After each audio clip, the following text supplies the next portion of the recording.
भारतीय टीम के लिए 5 मार्च की तारीख बहुत अहम है क्योंकि इसी दिन उसका सामना होने वाला है इंग्लैंड से। ये मुकाबला टी20 वर्ल्ड कप का सेमीफाइनल मुकाबला है और मुकाबला खेला जाएगा वानखेड़े स्टेडियम में, वो स्टेडियम जहां भारत ने 2011 में वर्ल्ड कप का खिताब जीता था। लेकिन ये साल अलग है, कहानी अलग है, फॉर्मेट अलग है। तो जरा जान लेते हैं इस मैदान के बारे में भी। क्योंकि अगर आप आंकड़ों के लिहाज से जाएंगे तो शायद टीम इंडिया को थोड़ी सी टेंशन हो सकती है क्योंकि ये मैदान भारत से ज्यादा इंग्लैंड के लिए लकी है। हम प्रशांत से जानेंगे कि ऐसी क्या वजह है कि इंग्लैंड की टीम का कॉन्फिडेंस थोड़ा सा बढ़ा हुआ होगा आंकड़ों के लिहाज से। तो वानखेड़े स्टेडियम वैसे भारत के लिए तो लकी है क्योंकि 2011 का वर्ल्ड कप हमने जीता, लेकिन इंग्लैंड के लिए इतना खास क्यों है? नहीं, उससे पहले वो याद करा दूं फैंस को, 2016 में हम वानखेड़े में ही सेमीफाइनल में हारे थे। लिंडल सिमल्स ने जो पारी खेली थी, 2-2 नो बॉल हुई थी।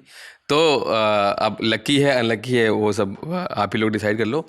लेकिन इंग्लैंड के खिलाफ टी20 जो हुआ था 2012 में, हम वहाँ पे खेले थे और उस मैच में इयन मॉर्गन कप्तान थे इंग्लैंड के।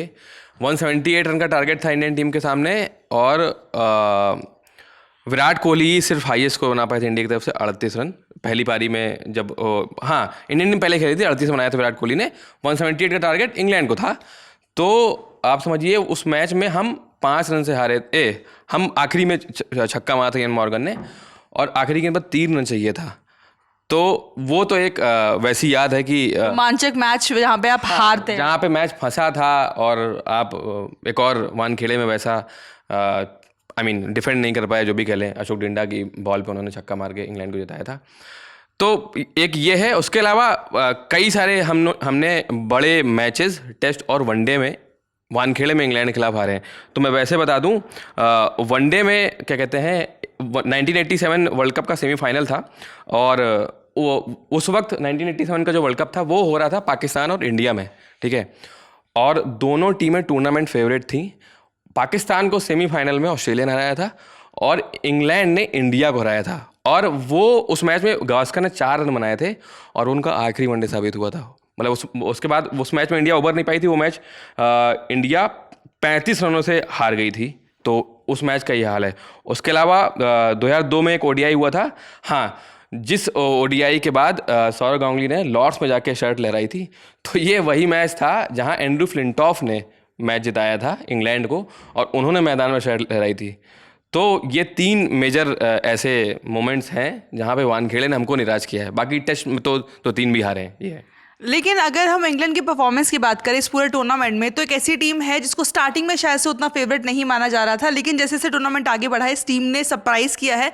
और जिस तरीके से उनके बैट्समैन से लेकर के ऑलराउंडर बॉलर जिस फॉर्म में है, उसको देख करके लगता है कि वानखेड़े स्टेडियम की जो पिच है वहाँ पर भारतीय बल्लेबाजों को थोड़ी सी परेशानी हो सकती है। क्योंकि हमने जो पहला मैच इंडिया ने वानखेड़े में खेला था, वहाँ पर हमने देखा कि वानखेड़े अपने नेचुरल तरीके की, जिसके लिए जानी जाती है जिस तरह की पिच के लिए, वैसी थी नहीं। पिच बहुत स्लो थी।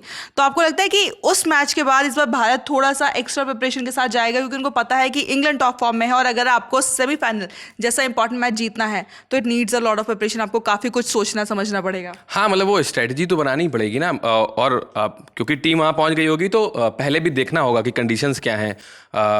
अमूमन रेड सॉइल वाली पिच होती है वानखेड़े में।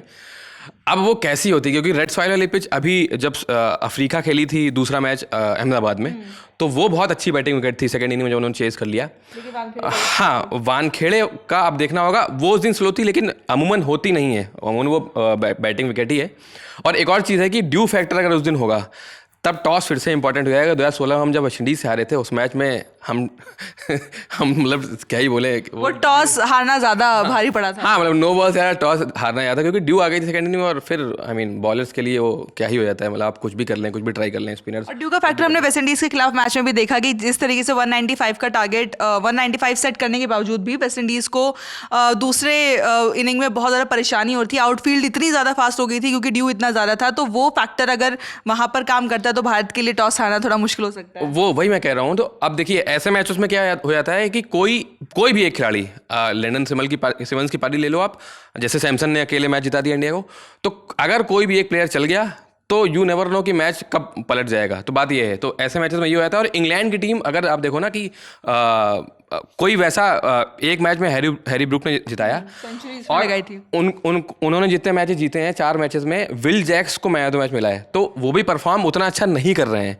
लेकिन वही है कि अगर टॉस और वो सब कुछ साथ दे गया तो कोई भी एक प्लेयर मैच घुमा के आपको हरा सकता है। यानी कि भारत को टॉस से ही शुरुआत करनी पड़ेगी अपना डोमिनेंस दिखाने की, तभी पॉसिबल हो पाएगा कि भारत सेमीफाइनल मुकाबला जीत करके फाइनल का टिकट हासिल कर और अपने घर पर ट्रॉफी जीतने के और करीब पहुंच जाए। हम आपको T20 वर्ल्ड कप से जुड़ी तमाम अपडेट्स लगातार पहुंचा रहे हैं, लेकिन इस वीडियो में इतना ही। मेरा नाम है रिया, साथ में प्रशांत, और आप खेल जगत से जुड़ी तमाम खबरों के लिए देखते रहिए नीलम टॉप स्पोर्ट्स।